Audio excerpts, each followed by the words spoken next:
Namaste, greetings and blessings, and welcome to the Center for Spiritually Integrated Arts. This is our Sunday message, and I am Reverend Dr. Raymont Anderson, the founder and spiritual director of this center.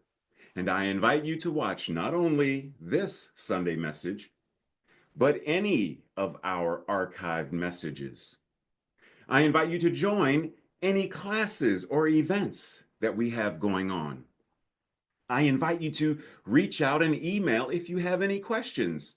Questions about this community, questions about me, questions about what we do, or questions about this science of mind and spirit, liberation theology that we practice and teach.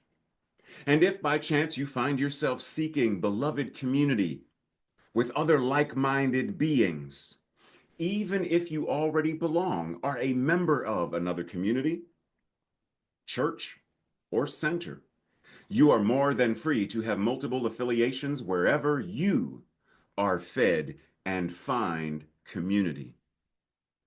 You are invited.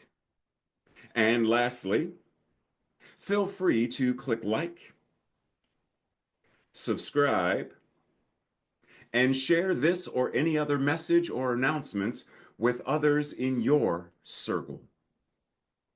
And with that, much appreciation, love, and blessings. Enjoy the message.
What's the point anyway?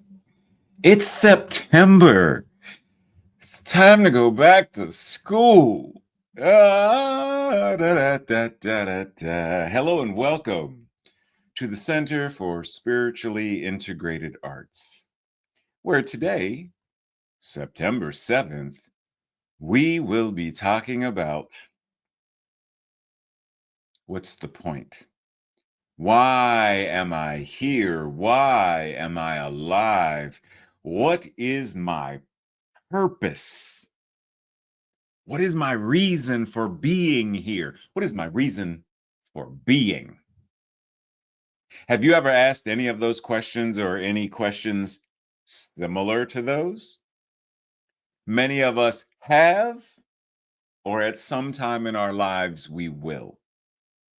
This month, we will join together in this journey of self realization where the purpose of living, the purpose of this thing called life, is simply to experience life in all of its richness, in all of its fullness, in all of its diversity, simply to experience life, to understand our intrinsic worth, intrinsic value, not based upon or deemed from certain achievements that society says are the things to do, that culture says are the things to do and the standards to attain.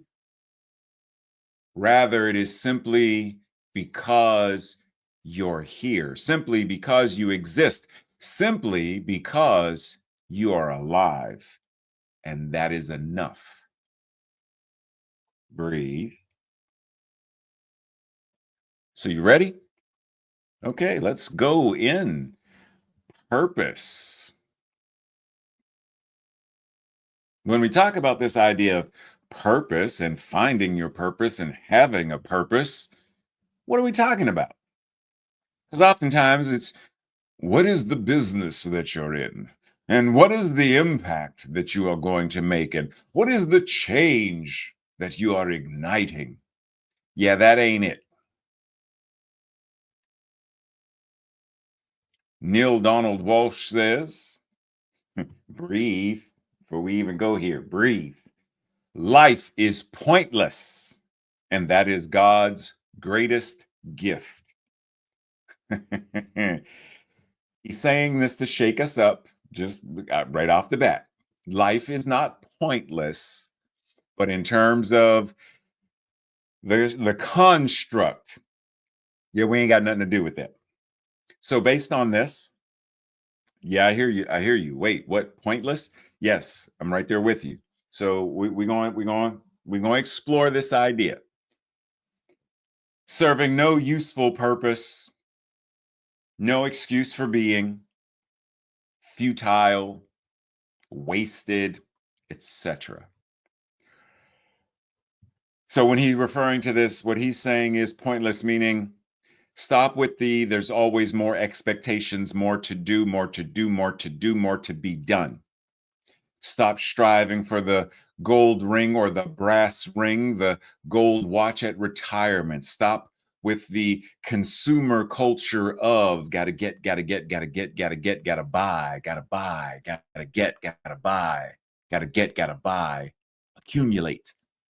Stop with the hustle culture of I don't have time to rest. I'll rest when I'm dead. Push to your limits. Go as far as you can. Sleep. Sleep is for the weak. Stop all of that. It is pointless. It has nothing to actually do with expressing your purpose as your intrinsic value and worth. We're so engaged in doing things to achieve purposes of outer value that we forget that inner value, that rapture that is associated with being alive is what it's all about. We forget that the inner value is what it's all about. not the gold watch, white picket fence, 2.3 kids. The inner value, that rapture that is associated with being alive. That is what it's all about. So there's a book, and in the book, there's a conversation between these two characters. The book, A Psalm for the Wild Built, a monk and a robot book. The conversation goes, I don't have a purpose any more than a mouse or a slug or a thorn bush does. Why do you have to have one in order to feel content? Nothing has a purpose. The world simply is. You keep asking why your work is not enough. And I don't know how to answer that because it is enough to exist in the world and marvel at it. You don't need to justify that or earn that. You are allowed to just live. I have wants and ambitions too, but if I fulfill none of them, that's okay, because I know that no matter what, I'm wonderful. And that's Moscap. That's the robot speaking, telling the monk this. Do you feel that? No matter what I accomplish, no matter what's on my to-do list, I am wonderful. If none of it gets done, I am wonderful. If no more money, I am wonderful. If no more weight, I am wonderful. No matter what, I am wonderful. Do you feel that? Or is there something within you that pushes against it? Because we deem our wonder, our sense of, based upon the outward constraints of. So, purpose. Wait, what is there to think about? You're funny. What is there to think about? Well, we want to think about, well, how do we step into this place of recognizing that we are wonderful? My purpose is very clear. I am to be worshipped, adored, loved, fed, and left alone to do whatever I want to do. Yeah, we know that, Kitty. We know, but we're talking about something different right now. So we are talking about, and actually, wait. But what if that's part of our purpose too? To simply worship, honor, adore ourselves, love ourselves, nourish ourselves, and be free enough to live our own lives as we desire to. I don't know, Kitty, you might be onto something there. Because, yeah, that is pretty close to the actual truth. Yeah, I figured you would know. Nonetheless. So breathe. Purpose. Do you feel that your purpose is to step into and embody how wonderful you are? How amazing you are simply because you are alive? So maybe that's the quote unquote target for our new sense of purpose. To understand that simply breathing is purpose enough. And that as we be what we are, the doing will take care of itself. So I don't have to strive to get a college degree, as a teacher, as a lawyer. I don't have to strive for it because of what culture and whoever and whatever says. By being whatever that is, by being someone who deeply believes in equity and justice for self and others, if that's what I am being, then each of the paths and each of the steps and each of the things that lead me to becoming a lawyer, a minister, a teacher, those things will unfold simply because my being helps, nurtures, and aligns the universe for it to fall in place. And I don't mean it's going to just magically, mystically frosted Lucky Charms into your life. I'm saying there's no longer a need to strive to and willpower it to happen. You choose it and you act.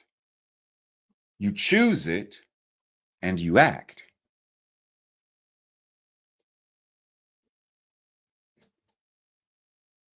Yeah, I'll just make sure we're clear. You choose and you act. I want to go to college. Why? Because they said you should, because you choose. If you choose, then act. I want to get a degree in because they said you should, because they expect it of you, or because you choose. I choose. Then you act. And in the choosing and the acting,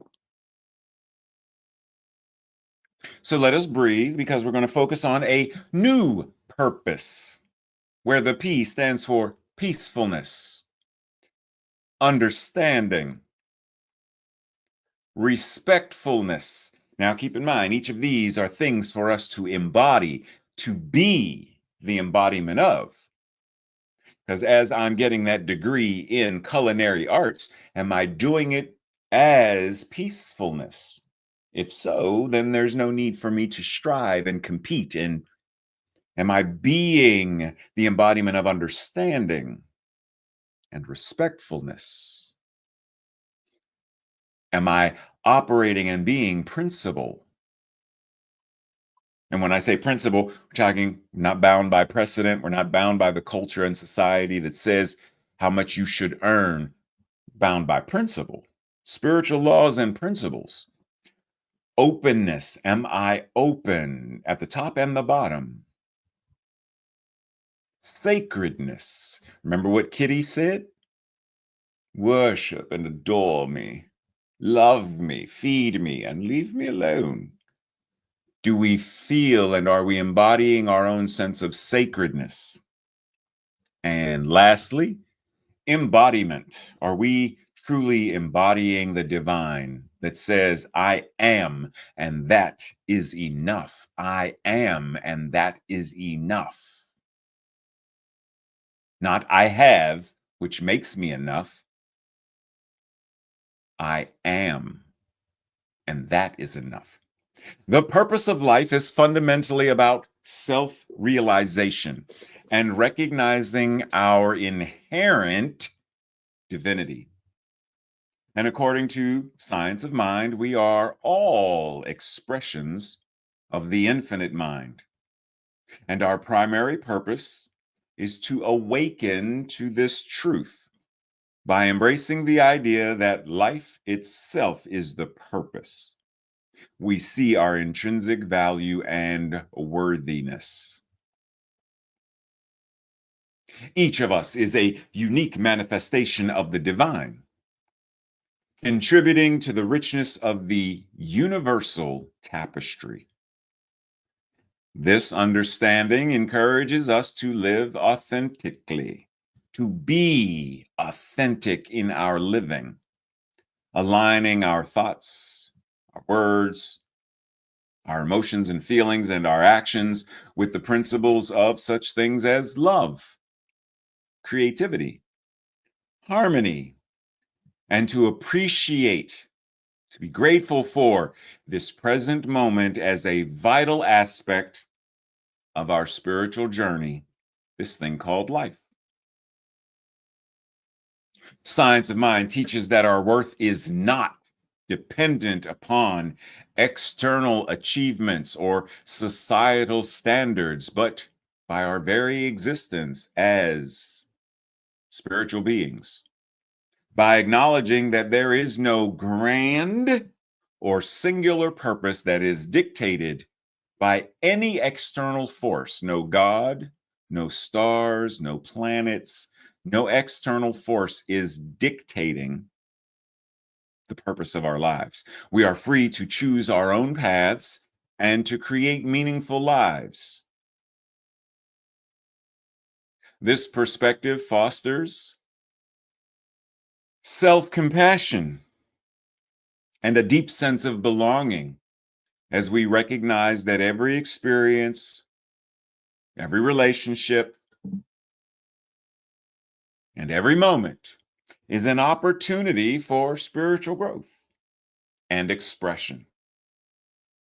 The realization that we are valuable, we are worthy simply because we are alive. That empowers us to live with confidence, with love, and with a sense of interconnectedness with all of life, reflecting the divine nature that is within us, showing up as us and the universe itself. Breathe.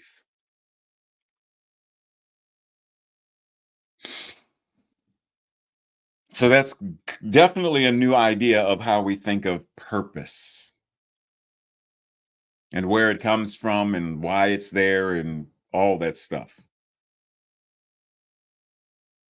And it's a practice because there are going to be moments where we are encouraged to shake the old paradigms off. What is my purpose? Every day, just sitting here thinking. Or am I posing like I am thinking? I think I'm thinking about posing or impersonating my cousin. What? Look at ikigai. Japanese word. Ikigai. Know what that means? Anybody know what it means? Japanese word. Ikigai. No? Okay, let's discuss then. Another way of saying it is raison d'être. That's the French way of saying it, and it means one's reason for being. I knew you were going to ask me, what does it mean? Your reason for being. Ikigai is a Japanese concept that means a reason for being. In English, it's commonly translated by the French word raison d'être. According to Japanese culture, we all have an ikigai. Finding it is a deep and often long process that can only be done by oneself. No one can tell you what yours is. And the process of finding it is fundamental because when it is found, it leads to greater satisfaction with living and our ability to live fully. And it encompasses the following 4 areas. Ready? 4 areas. What you love, what the world needs, what you can be paid for, what you are good at. And where they intersect is your ikigai. Right? And we're gonna dissect this over the next couple of weeks. So because there's some stuff in there. There's some stuff in there we got to talk about. But just in general, for where we are today, just take this in. For where we are today, do you know what you love? Do you know what the world needs? Do you know what you can be paid for? Do you know what you're good at? Passion, mission, vocation, profession, all of these things are various aspects. Okay? It's important for us to dive deeper because, as some of the bullet points say, that one area, delight and fullness, but you have no wealth, comfortable, but feeling of emptiness, right? There are parameters. So our invitation is to get very clear. Once again, coming back to, can I answer the question, what do I love? What am I good at? Etc. Because if we can't start there, then what are we doing? So what gets you excited about the day? What motivates you? What are your interests? What are your passions? Right? What brings you personal and professional reward and satisfaction? What are your talents and your skills and your qualities, etc.? What are your community standards? What are your communities in general? Are you part of the LGBTQ community? What's that mean? Part of the deaf community? What's it mean? The interpreter community, the New Thought community. What are the various communities you are a part of? What are the standards that, belonging to these communities means a certain thing? What is that? What's valuable to these various communities?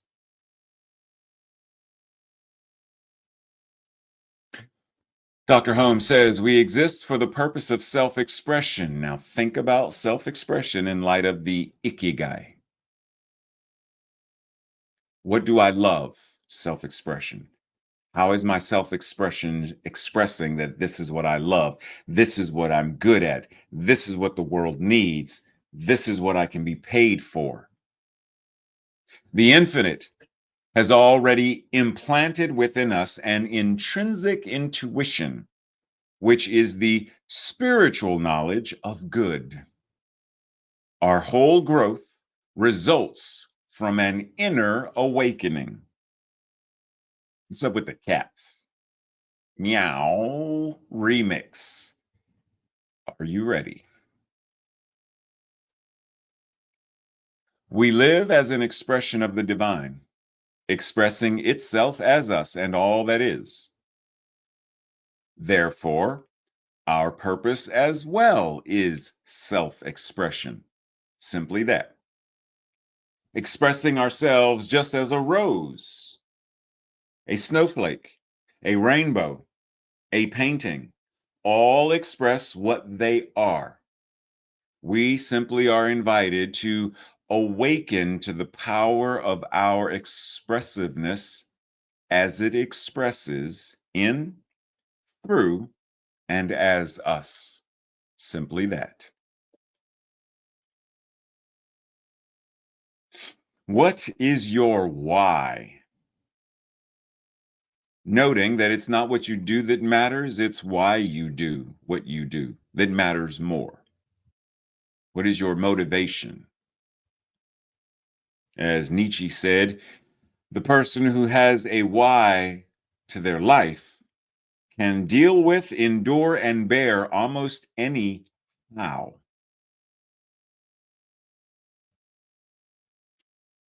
To endure and persevere because they know that by dealing with the fatigue, etc., that they are enduring and dealing with, they are reaching a level of martial arts mastery. Because they know their why to the exercises, they know the why to the sore muscles, they are able to endure the how do I get from where I am as novice to master? How do we move from whatever we are at the moment, wherever we are at the moment, white belt, blue belt? How do we endure in order to get to? What is our why that helps us get to whatever the manifested answered prayer is, right? When we think of these individuals to endure and persevere because they knew the reason for their hardships. They understood why they were, quote unquote, suffering. They knew that liberation and equity was the end goal, which gave them the ability to persevere, to maintain. They were clear of vision. They knew their why. Just like Mamie Till Mobley, she knew her why. She understood based upon what happened to her son. She understood the need for justice and that there was more to do to ensure justice. Trigger warning, sensitive content. She understood that people needed to see what hate did to her son. To endure and persevere because they knew the reason for their hardship. They understood the work required to succeed in whatever their desired vision of and attainment of liberation and justice and equity. They understood.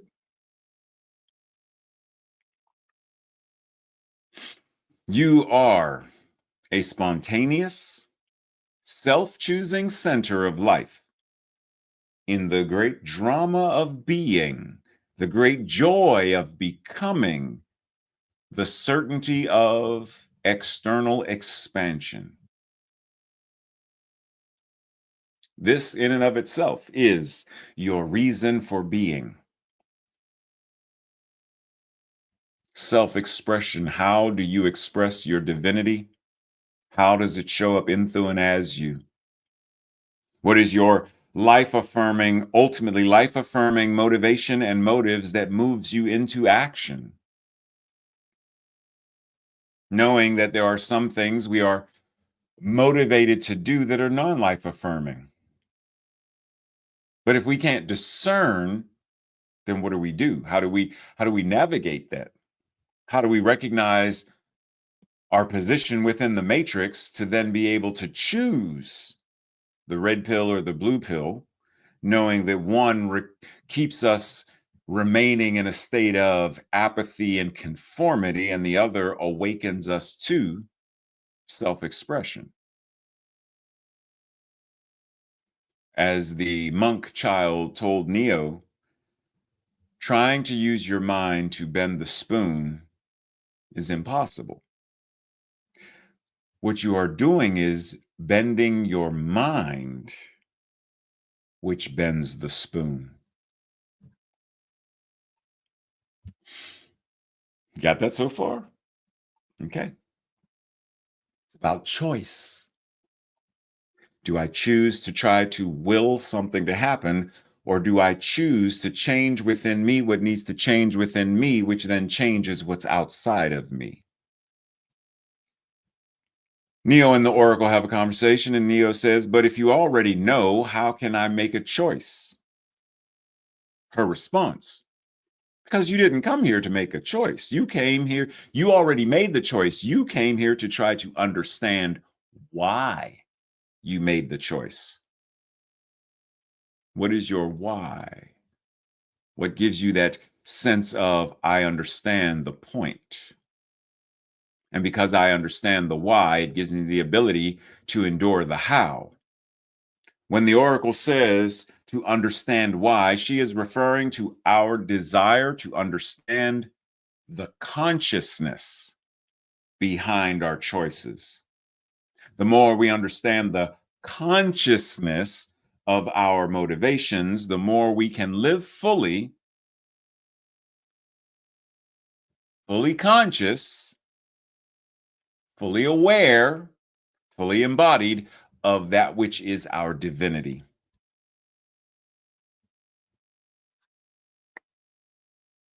I'm gonna pause for a second, give you a moment to breathe. That's a lot. Red pill, blue pill. Oh, there's a lot. Choices. Bend the spoon, don't bend the spoon. Bend my mind. How do I bend my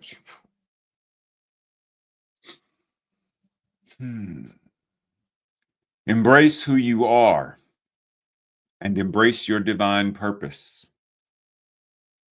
Identify the barriers in your life and develop discipline, courage, and strength to permanently move beyond them, and then keep moving, keep going forward, upward, keep going, keep learning, keep expressing, keep loving, whatever that is, but remove permanently the barriers in your life. Embrace who you are and embrace your divine purpose. Be here now.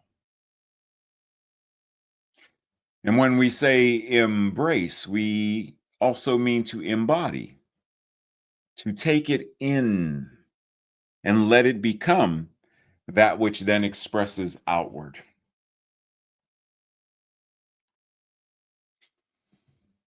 What should young people do with their lives today? Many things, obviously.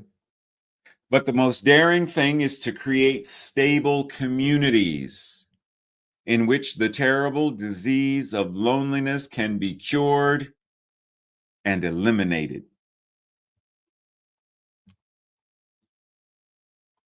And this ain't just for the young people, this is for young people of any age. If you young at 112 years young, create stable communities, the beloved community. Because the beloved community is what it means, right, to build a world that works for all. The beloved community is precisely that. So, how are we building the beloved community? How are we carving our names on hearts and not on tombstones? How are we leaving a legacy that is etched into the minds of others and the stories that they then share about us? The memories. How are we making an impact in such a way via our self-expression?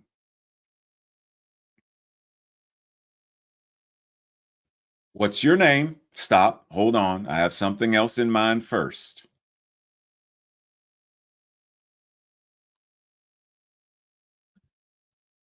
Carving the legacy, the love into the hearts of those we love, those we care about, the world in general, in order to create a world that works for all. Be a lamp or a lifeboat or a ladder. Help someone's soul to heal. Walk out of your house like a shepherd.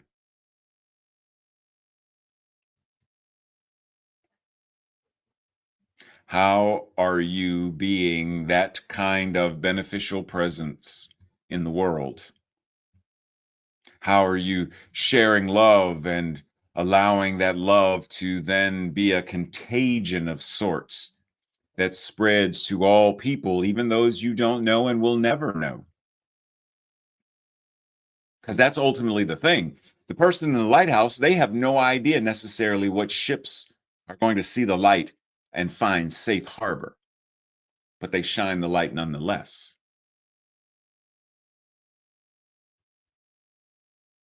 The Science of Mind and Spirit 4.0 gives us the means to transcend the mental equivalence of the collective consciousness and to truly be bound not by precedent, but by the infinite spiritual principles that we teach and strive to embody and apply consciously.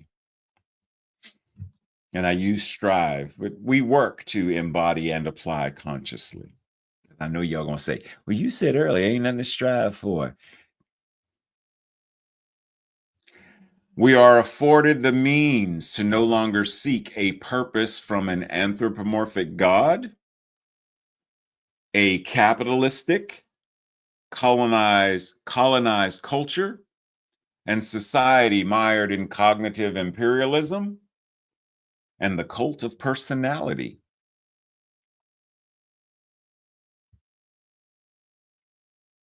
We know who and what we are, and we are set free by this truth. Our purpose is to live this life as the universe in full.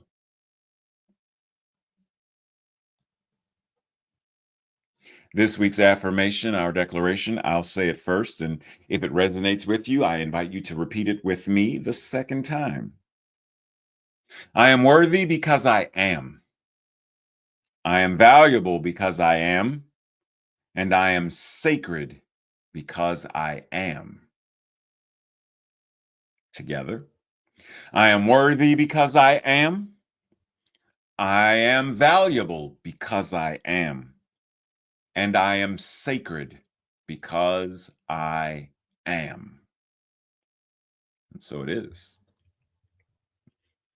For your own personal journal questions or the Thursday night study group questions, when have I questioned my purpose and what answers did I find?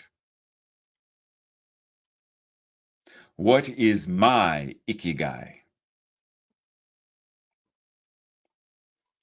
When has my determination, perseverance aided me in moving through some kind of uncomfortable or undesirable or painful experiences?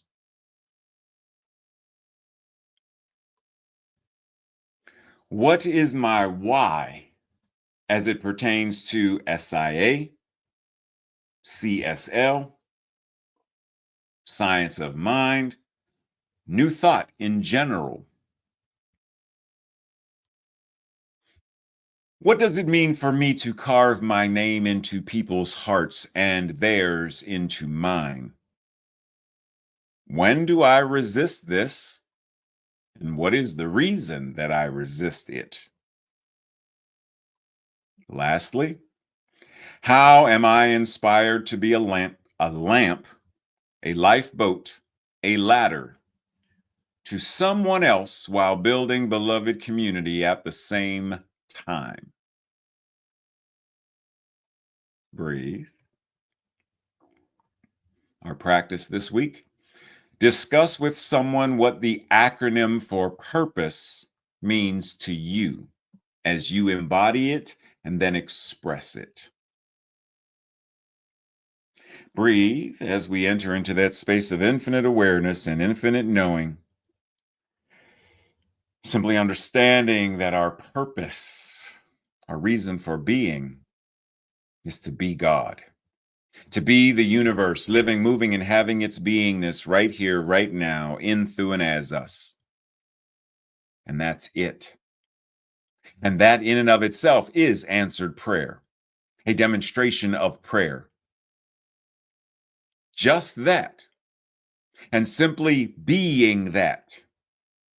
The doing unfolds, the choosing happens, the actions, the habits, the things occur from the recognition of this is who I am, this is what I am, and therefore this is what I do. This is who I am, this is what I am, therefore this is what I do. And because I know who I am and what I am, I know it is good. Therefore, what I do, I bless with more goodness. I bless with more gratitude, with more sacredness, more love, more joy, more laughter, because I know who I am and I know what I am. I know what I do. I know what I am here to do. And so I do it and I do it well. And in so doing, a world that works for all is made manifest. This I am grateful. And so I breathe, knowing it is already done in the mind that is God. And so now what is mine to do is to show up and express in how I live my life that I know this is the amen, and I make it so. And so it is. And so it is. Namaste, blessings, all that good stuff. So as usual, see you sometime during the week or right back here next week. Now, if you haven't signed up for Anjali's class, it starts tomorrow. So you might want to reach out or get the information so you can go ahead and do that. Other than that, blessings, much love and appreciation, and see you soon.